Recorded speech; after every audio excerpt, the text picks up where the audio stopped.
Warm greetings to the students. Today's topic of lecture is phobias, which comes under anxiety disorders. A specific phobia is a type of anxiety disorder which is defined as having an extreme and irrational fear or an aversion to something. And these irrational fears can interfere with personal relationships, work, school, and prevent you from enjoying the life. Almost in majority of the cases, there will be a stimuli present for phobias. Unlike generalized anxiety disorders, specific phobias could come in a variety of forms. And they come into being when the individual sees a situational object or even anticipates of being near the situational object. So that is why, because they are not able to control their excessive fear, they actively avoid going towards this stimuli at all cost. So according to DSM-5, the prevalence rates in are approximately 5% in children, with 16% most widely prevalent amongst 13 to 17-year olds, and around 3% to 5% in older individuals.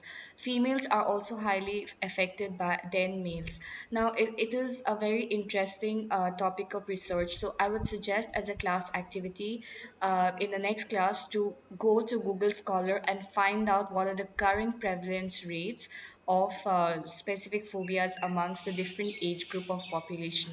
This activity could be done by dividing yourself into two groups. So one group could focus on, say, children, adolescents, and the other groups can focus on middle-aged adulthood.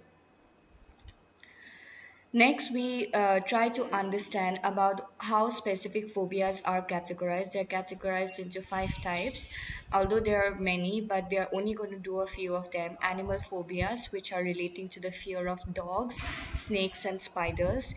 Natural environment phobias, for instance, heights, storms, water. I'm sure many of your friends would say that, hey, I don't want to go up to on the roller coaster because it is on such a height. So and there are other types of phobias where people have intense fear seeing blood or injections, so they altogether avoid going to doctors and hospitals, or even accompanying their relatives and friends to the hospitals. So do you see how it can affect both the personal occupational lives?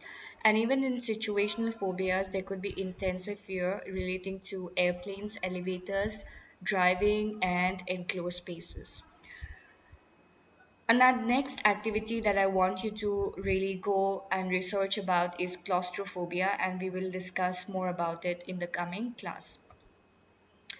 Now, there are other phobias where phobic avoidance or situations that may lead to choking, vomiting, or contracting an illness.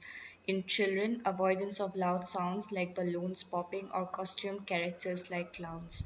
So, there are many more phobias that we would be very interested to research upon. Thank you so much. I hope you understood and enjoyed today's lecture. I hope to see you all in the next class.